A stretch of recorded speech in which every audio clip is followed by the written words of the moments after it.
Oi pessoal, tudo bem com vocês? Comigo tudo jóia, graças a Deus.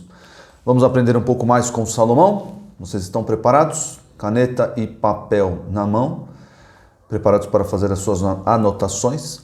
Tem bastante gente aqui da igreja participando, me mandando os versículos. Assim, bastante, foi uma generosidade minha. Mas tem algumas crianças participando, isso me alegra muito, me anima. E espero que todos estejam aprendendo, mesmo aqueles que só assistem o vídeo e não me mandam aí o versículo, as atividades.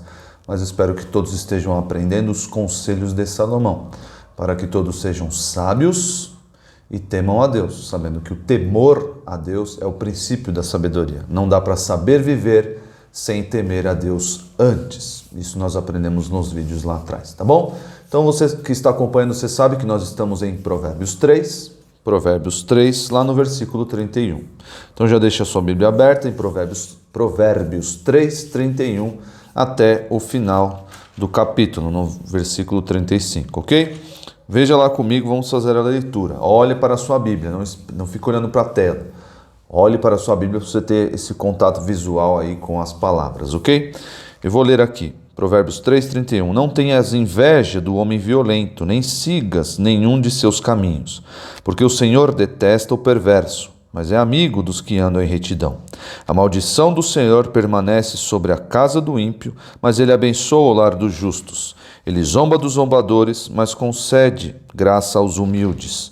Os sábios receberão honra como herança, mas a arrogância dos loucos se converterá em desonra. Eu não sei se vocês lembram de aulas passadas, mas eu mencionei que a estrutura do livro de Provérbios, o modo como ele foi escrito, se dá, dentre outros modos, é utilizado um recurso literário chamado paralelismo. Você tem uma frase e uma segunda frase. Por exemplo, um paralelismo de duas frases. Você tem uma frase e a segunda frase, que às vezes reforça essa ideia. Ou um paralelismo contrastante. Você tem uma frase que diz X e tem outra frase que diz o contrário. O que nós temos aqui, o que nós vemos aqui no decorrer dessas frases, é aquele paralelismo de contraste. Ou seja, o que é um contraste? Vocês não são dessa época, olha só. Vocês não são, na minha época, quando eu era na idade de vocês, as televisões tinham contraste. Eu acho que ainda tem hoje em dia, mas hoje vem tudo programado, então vocês nem mexem com isso. Mas na televisão a gente tinha que alterar o contraste da TV. Mas o que significa isso? Que significa que nós poderíamos ver melhor a imagem e distinguir entre os tons escuros e os tons claros.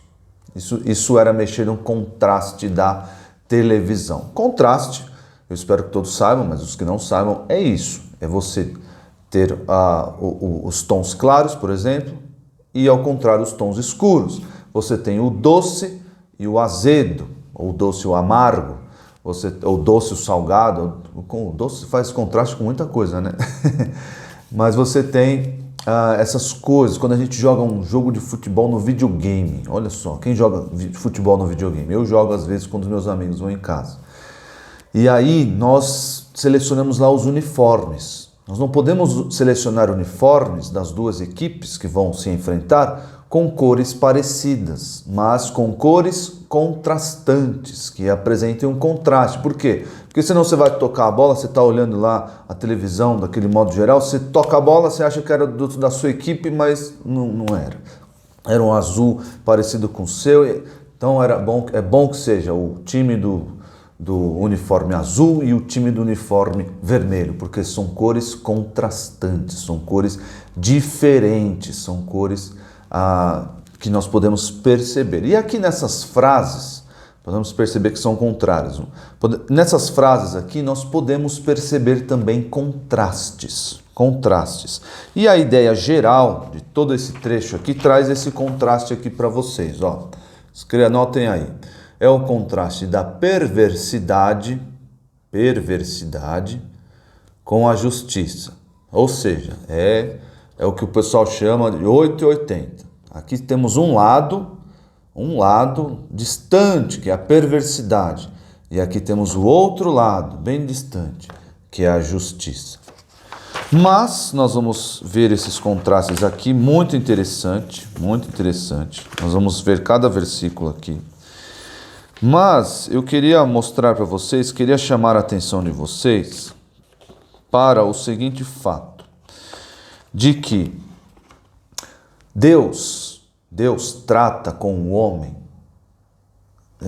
no sentido individual, Deus trata com o homem pessoalmente, com o perverso e também com o justo.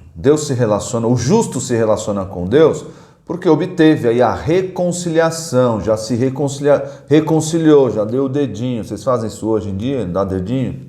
Antigamente fazia. Já se reconciliou com Deus o homem justo, o homem que creu em Jesus Cristo e por meio de Jesus Cristo se reconciliou com Deus.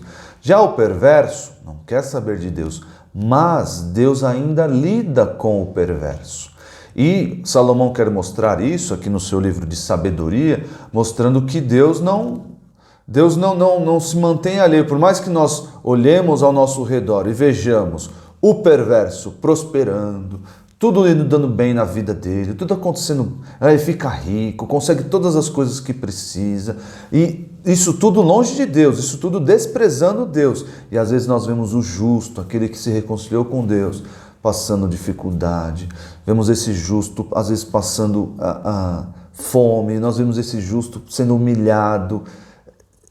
A gente fica, mas cadê Deus nessa situação? Onde está Deus que não faz o justo prosperar e não pune o ímpio, não pune o perverso? Salomão quer dar aqui um fio de esperança, porque na sua investigação, na sua sabedoria, que abrangia aí as relações humanas, Salomão quer mostrar, Deus também lida com o perverso. E ele, às vezes, pune o perverso ainda nesta vida. Nós vamos ver aqui como é o relacionamento de Deus com o perverso e com o justo. E nessa aplicação da justiça, como é que Deus faz? Vamos ver aqui versículo por versículo. Versículo 31. Não tenhas inveja do homem violento, nem sigas nenhum de seus caminhos. Esse versículo tem conexão, um pouco de conexão com os versículos anteriores. Vocês lembram da aula passada? Está falando daquela pessoa que queria fazer justiça com as próprias mãos. E não era uma justiça, na verdade, era injustiça, porque queria fazer mal, queria maquinar o mal e se vingar injustamente. E aí ele diz, não tem invejas do homem violento, porque o homem violento vai lá e mata. O homem violento vai lá e machuca e fere, querendo, por causa desse desentendimento, sem motivo, sem razão. O homem violento faz isso. Não siga nenhum de seus caminhos.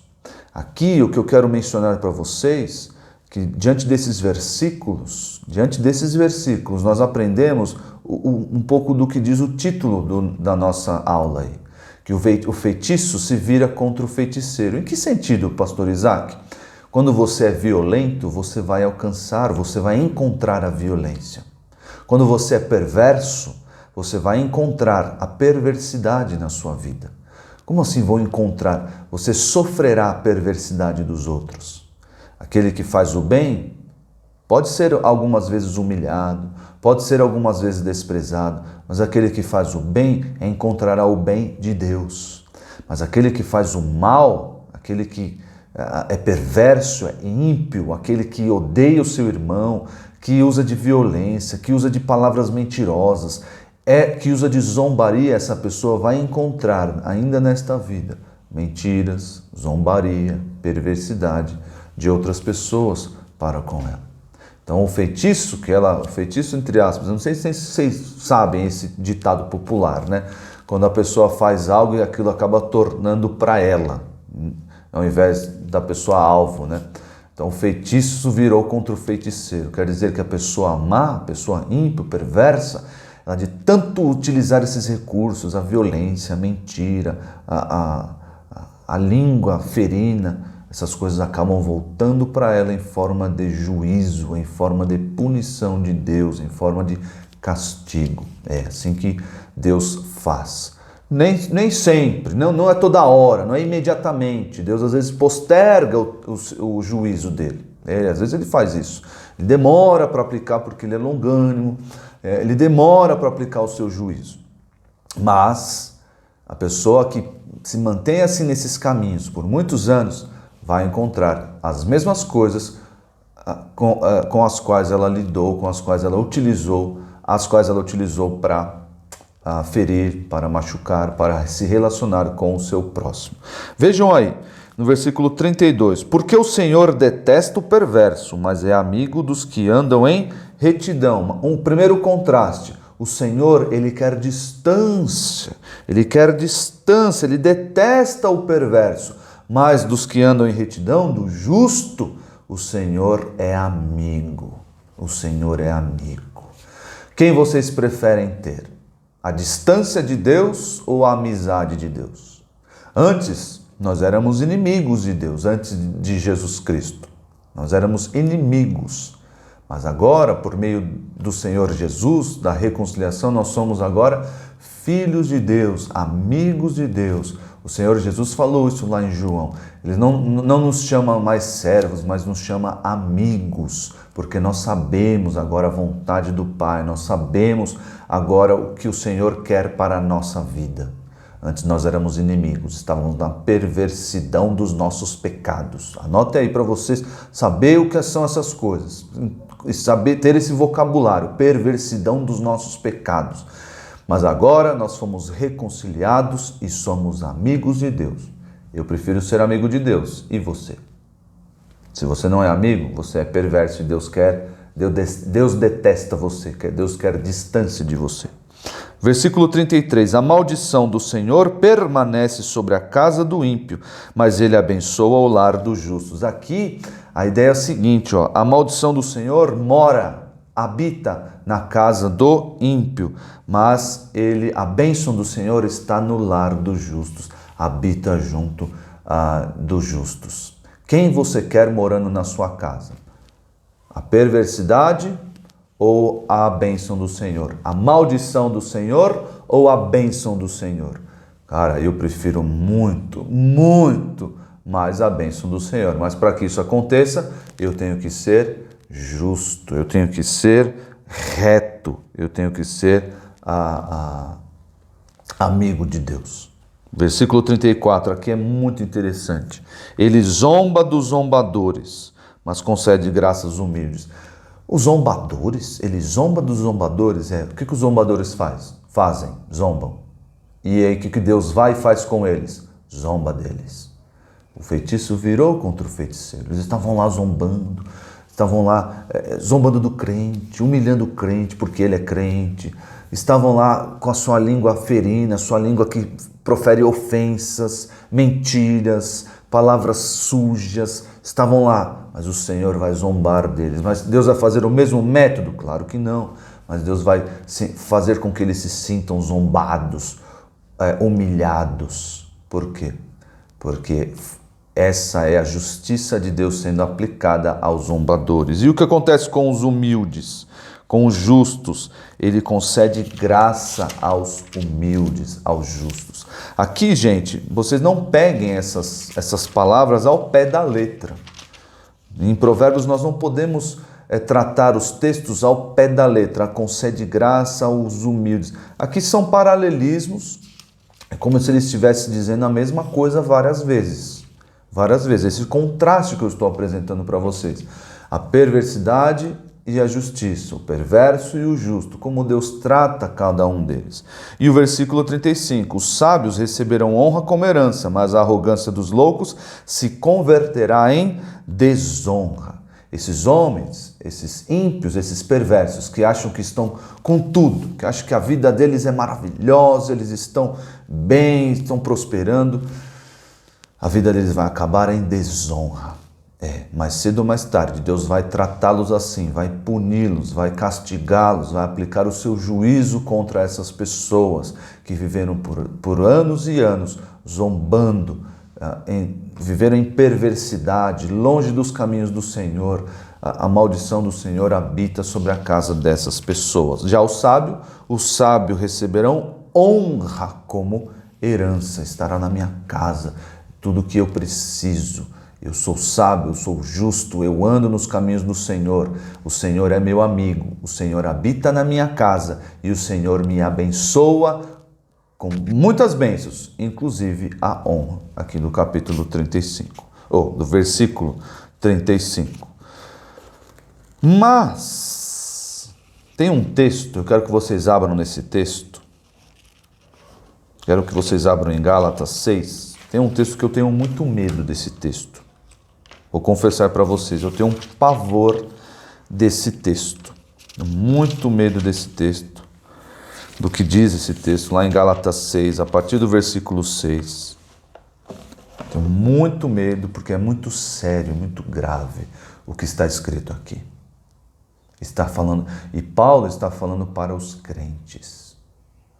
Aqui já não está mais dando um contraste entre o perverso, aquele que não é crente, e o justo, aquele que é crente.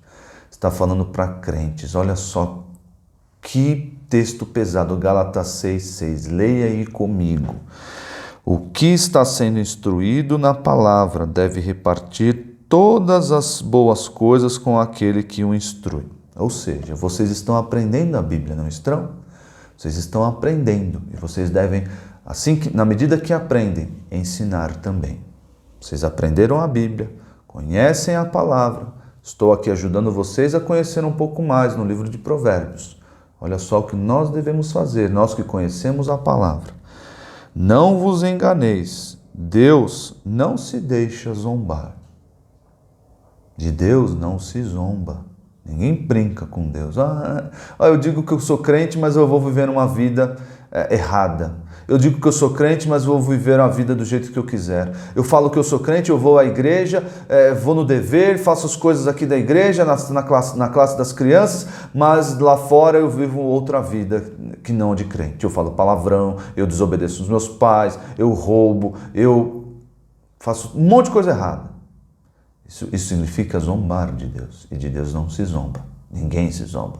Se você é um zombador, o que Deus vai fazer com você? Vai zombar de você. Eu tenho muito medo desse versículo. Olha só, segue a leitura. De Deus não se deixa zombar.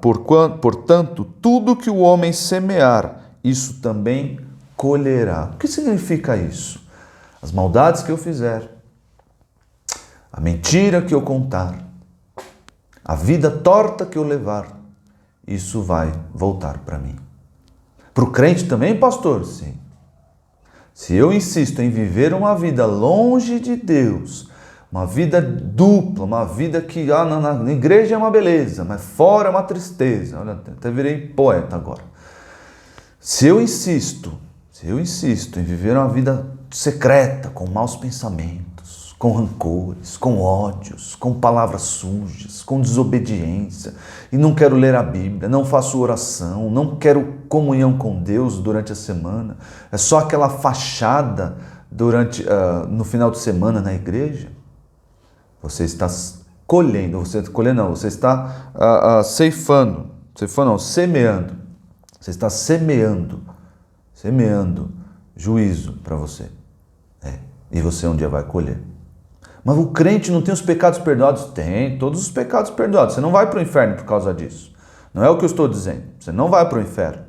Nenhum pecado que nós cometamos vai nos levar para o inferno, depois que tivemos a salvação em Jesus Cristo. Não é isso. Mas o crente insistir nessa vida longe de Deus, pode ser que ele nunca tenha sido crente, mas se for crente mesmo e insistir numa vida torpe, uma vida torta, uma hora vai voltar a zombaria, a perversidade. Vai tudo voltar para você. É assim que a Bíblia trata, olha só. Pois quem semeia para a sua carne, o que é semear para a carne? É eu viver na carne. É eu semear desejos pecaminosos. É eu dar vazão à carne. O que significa tudo isso na Bíblia? O que significa isso, não na Bíblia, né, mas na nossa vida? É eu não ter domínio próprio, ser uma pessoa explosiva. A pessoa me provoca e eu respondo. Eu falo palavrão. Tudo isso é semear na carne. E isso, ao longo dos anos, vai colocando aquela... O que é semear? É colocando a semente na terra. Se você semeia na carne, se você coloca a semente na carne, o que você vai colher? Frutos da carne. Frutos da carne estão escritos aí, não dá tempo de ler, mas estão escritos aí em Gálatas no capítulo 5. É muita coisa feia, muita coisa feia. As obras da carne. É isso que nós vamos colher se semearmos na carne. Mas olha só, versículo 8. Pois quem semeia, Gálatas 6 eu estou lendo, tá? Pois quem semeia para a sua carne, da carne colherá ruína, mas o que semeia para o Espírito, do Espírito colherá a vida eterna. Então tome muito cuidado com o que vocês fazem. Tem aquela música, né? Cuidado, olhinho, com o que vê, cuidado, mãozinha com o que pega, cuidado, ouvido, o que ouve, e cuidado, boca, o que fala, alguma coisa assim. Faz muito tempo que eu não canto essa música. Mas cuidado, gente, porque o que a gente fizer, a nossa perversidade, se nós alimentarmos a nossa carne, nós vamos colher pecado, perversidade, nós vamos colher distância de Deus. Deus não vai mais querer morar na nossa casa, e a nossa casa é a nossa vida. Não quer dizer que o Espírito Santo vai sair também, gente, não é isso. A Bíblia diz lá em Tessalonicenses, não entristeçais o Espírito Santo de Deus, não apagueis o Espírito. Uma vida de pecados pode fazer isso, apagar o Espírito que está em nós. Nós não damos mais ouvidos a Ele. Por quê? Porque nós não lemos mais a Bíblia, nós não crescemos em conhecimento do Senhor Jesus, nós não oramos mais. Tudo isso é semear na carne. Mas o inverso disso, o contraste disso, é semear no Espírito. É deixar o Espírito Santo me controlar. É eu apresentar o fruto do Espírito Santo, amor, paz, alegria, bondade, longanimidade, benignidade, tudo isso fazendo o que é bom diante de Deus, me mantendo fiel a Ele. Aí Ele vai morar na minha casa, vai me abençoar, a bênção dele estará sobre a minha casa e eu serei bem-sucedido. E eu receberei do Senhor honra. E às vezes, como diz lá em Romanos, estou terminando, como diz lá em Romanos vai falar das pessoas que rejeitaram o conhecimento do Senhor. As pessoas receberam o conhecimento, a revelação geral, e essas pessoas rejeitaram. E o que aconteceu? Deus foi lá e puniu elas. A própria perversidade dessas pessoas foi a sua punição. A própria perversidade. O que eles fizeram, o que eles semearam, eles colheram de volta.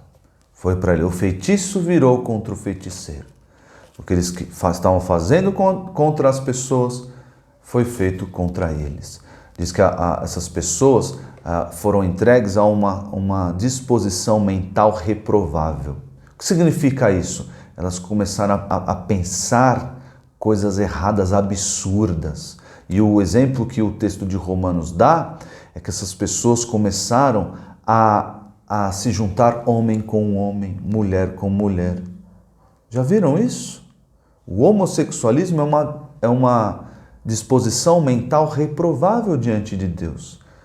E essa disposição mental reprovável veio da própria perversidade dessas pessoas. De tanto elas viverem longe de Deus, zombando da família, zombando do que Deus criou, Deus fez assim, tá bom, pode viver do jeito que vocês quiserem. E aí as pessoas partiram para a imoralidade, para viver dessa forma. Eu não quero estar desse lado do contraste, eu quero estar do lado da justiça, do lado de Deus, onde habita alegria, amor, paz e honra. Honra. Vocês precisam aprender o valor da honra. E olha o versículo aqui, está lá em Provérbios. O caminho do perverso é a abominação ao Senhor, mas este ama o que segue a justiça. Provérbios 15, 9. Esse versículozinho de ouro para a vida de vocês, viu? Muito bom esse versículo. Todos são, mas esse aqui é uma cara de ouro. E ele é muito simples. Esse paralelismo é fácil, nos ajuda até na memorização do versículo. A Rebeca adora. Tá bom? Gente, Nos vemos semana que vem. Deus abençoe vocês. Me mandem aí um versículo. Tchau, tchau.